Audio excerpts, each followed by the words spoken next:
Hey guys, DinXy here, and you're watching Webbat TV with some gameplay footage of Vampire the Masquerade, Coteries of New York.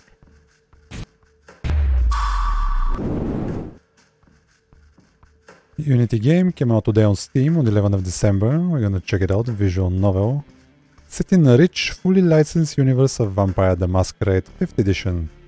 It presents the struggle for power between two vampiric factions. The wrong options in the middle. What? I don't know, I've tweaked the controls a bit. Not these, the video, not the video, even the audio of it. Text, well, I mean, let's go. Booyah. The rebel against power and rage. Or venture, or... The aristocratic blue bloods embody wealth, sovereignty and control. A top-level corporate executive will join their ranks tonight. I'll just take the girl, I don't care.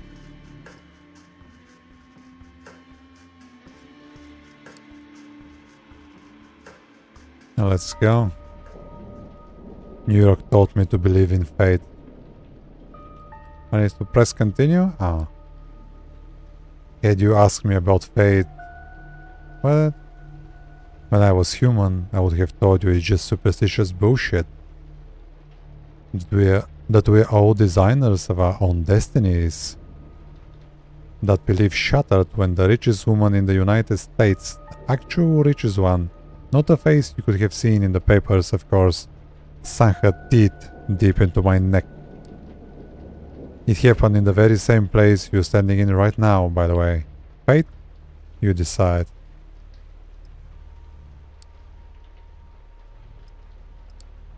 Where are the options?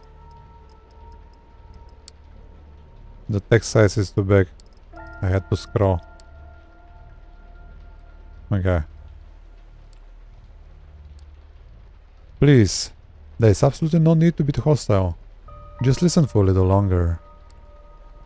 You see, my mistake was I flew too close to the sun.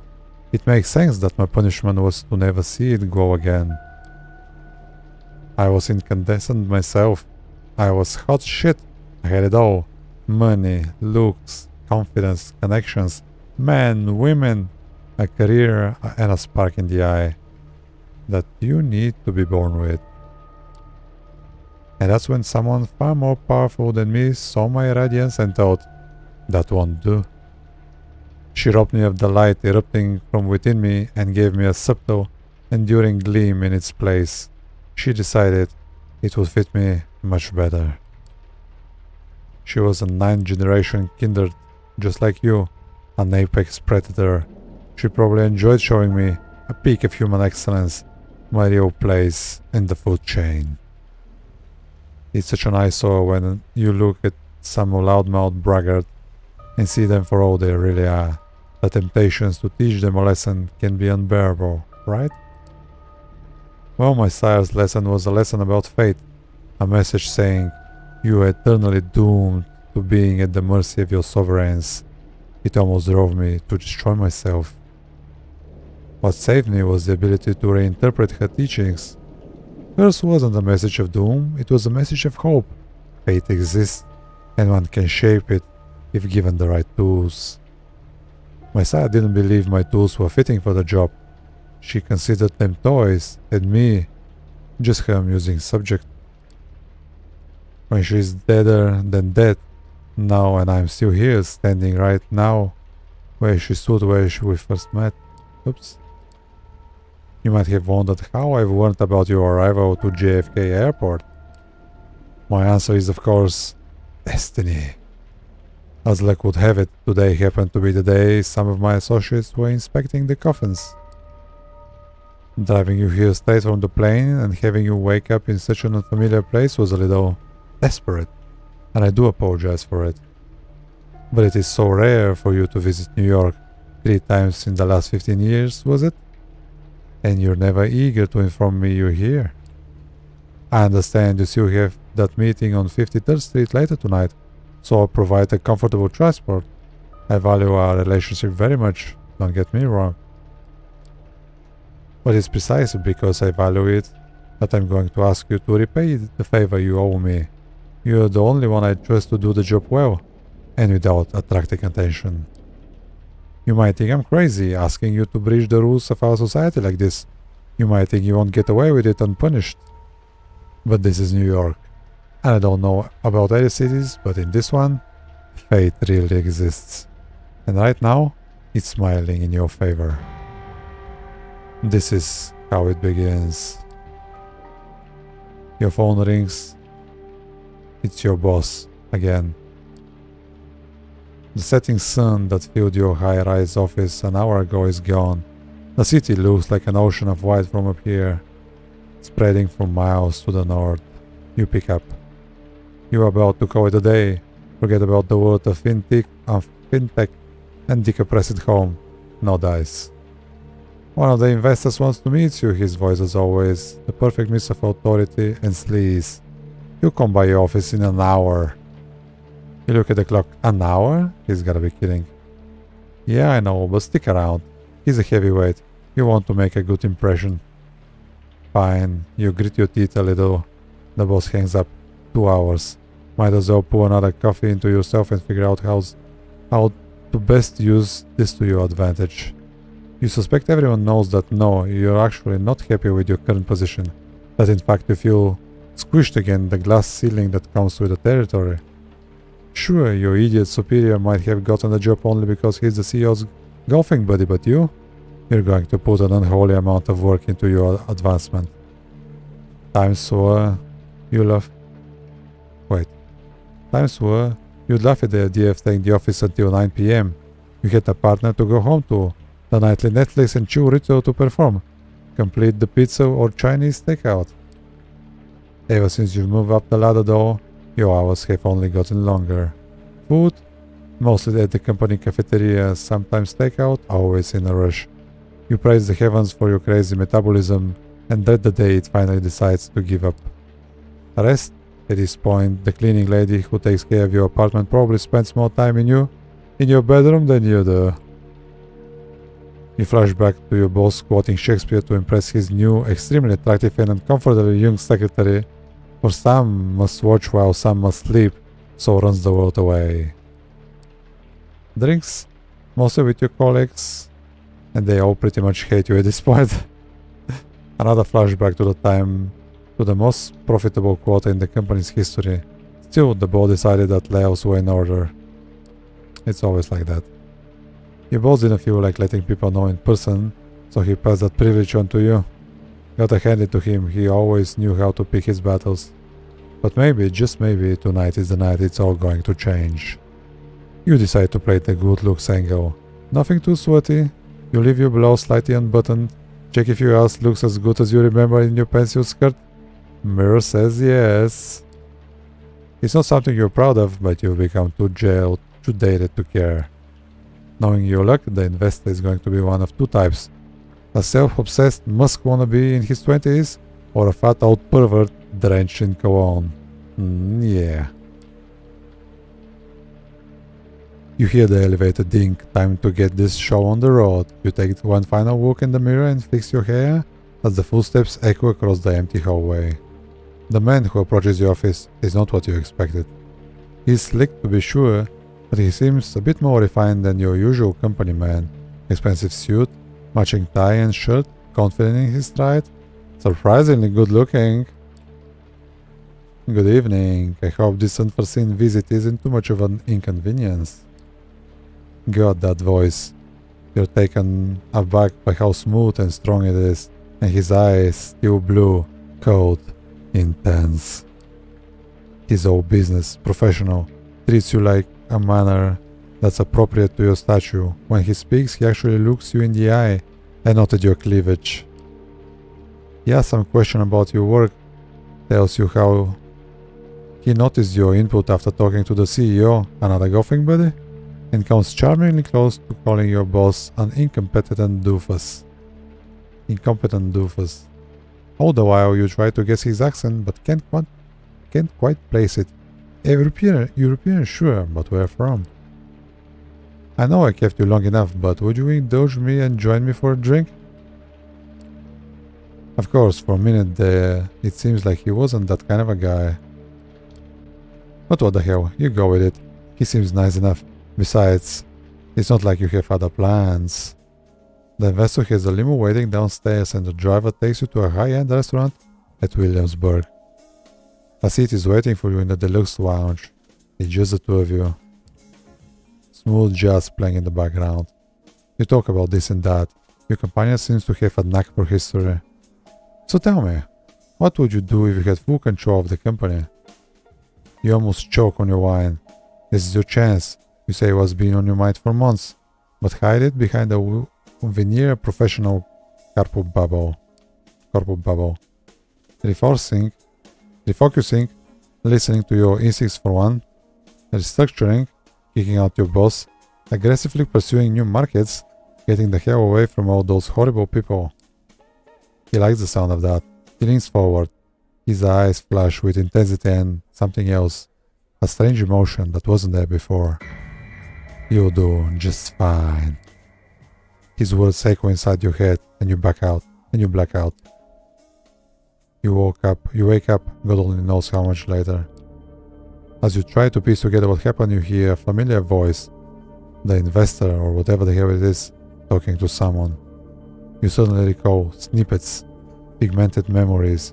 His sapphire eyes intensely walked with yours. His teeth suddenly longer and sharper. And something else, a feeling on your neck that takes you back to your last orgasm, a company trip to Florida, a sweaty room, a cutie from HR who doesn't work there anymore, and then darkness. Yes, I'm done here, consider my debt paid. The inventor pushes the other figure aside and walks away from the lounge, barely bothering to look at you. The door locks behind him. Some time passes before you find the strength to get up.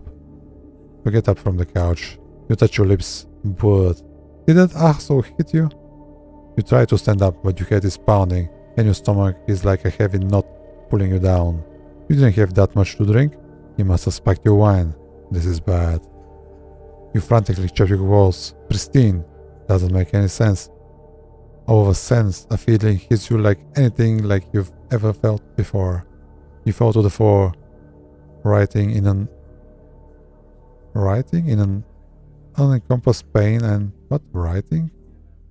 In an unencompassing pain and hunger. The kind that makes your insides burn, that cannot be denied. You try to calm yourself down with a breathing exercise they taught you at some bullshit mindfulness course. That's when it hits you. You're not breathing. And holy shit. Should your heart be jumping out of your chest with that realization? But it's not moving. Not even a beat. The door unlocks. You hear a startled voice. A young man in a waiter's outfit, his accent thick with an Eastern European harshness, leans over and asks you if you're alright. Romanian, I guess. For a brief moment you wonder what the hell he's doing here. Everything is wrong. Then his smell reaches your nostrils. It's intoxicating. Everything feels right again. He holds out his arm to help you stand up. You grab it, firmly, with both hands, and then you bite down. You sink your teeth right next to the old-school pin-up tattoo of Rita Hayworth on his forearm. It takes you a moment to process what you're doing. A part of you wants to break away, but a stronger voice implores you to keep drinking. One thing's become clear. You are definitely enjoying this. He only struggles a little and quickly falls to his knees. You can see his eyes now, pale, blue and confused. You only bring yourself to let him go once he collapses onto the floor.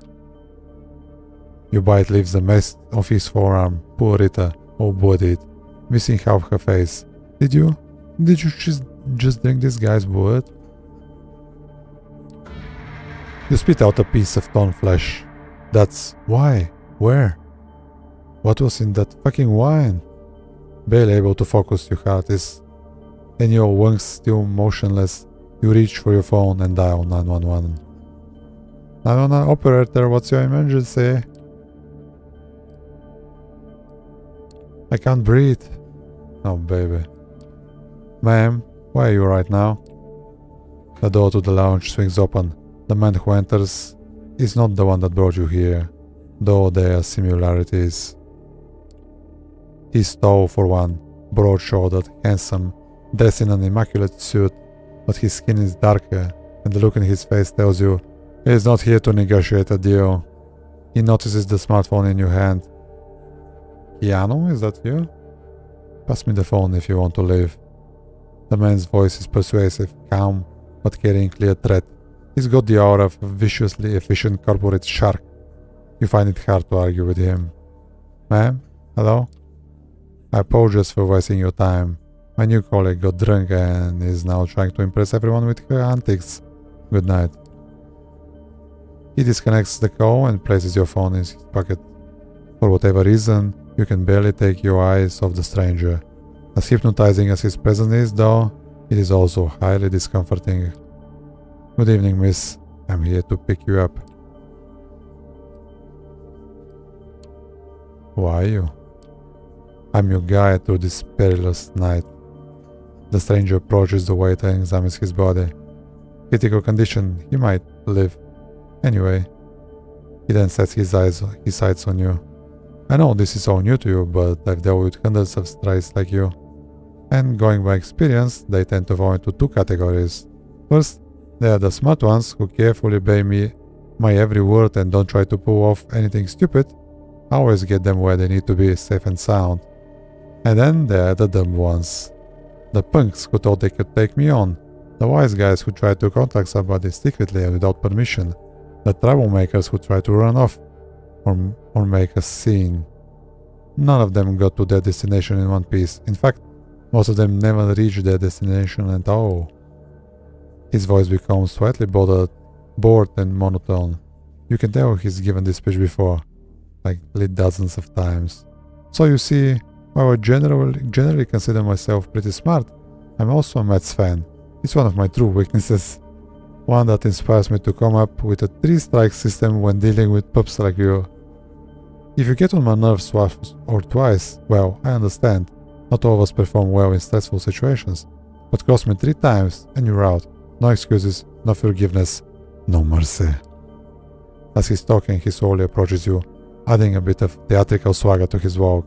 Eventually, he leads in, deliberately invading your personal space. You realize it's a test. He's daring you to do something about it.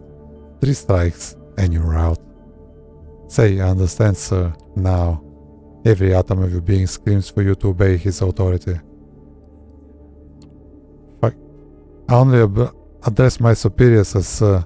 Respectfully, fuck you. Strike 1. And watch that language, whelp. Moving on, is there anything you'd want to inform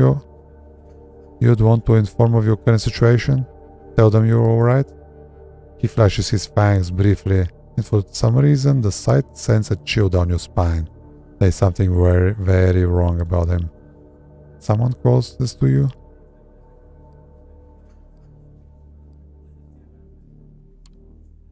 No, I don't have anyone. The stranger squints at you. No family, no lover, no friends, nothing?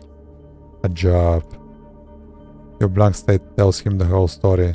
He immediately stops prying and gives you something even worse than a look of pity. A look of honest compassion. Well, that makes things simpler. But let me be crystal clear, just in case.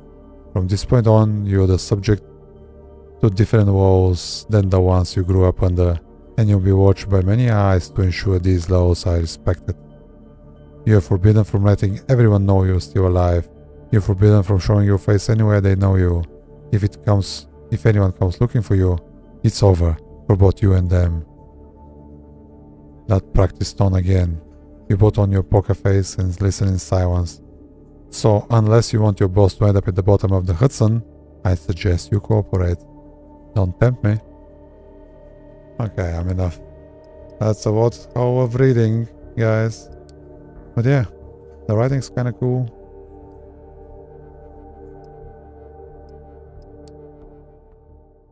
Oh boy, my throat hurts. Well, it's cool. I guess there will be a lot of choices and shit. I don't know. I'm DinXy and you watched everybody with some gameplay footage of Vampire the Masquerade, Coteries of New York. Like the video if you like it, follow the channel for more content like this one. For shits and giggles, follow me on Twitter at Avebot, follow me on Twitch, twitch.tv/DinXy. I'm really looking forward to playing some AoE 2D with Reader, or maybe, I don't know, something else. So yeah, see you next time. See ya.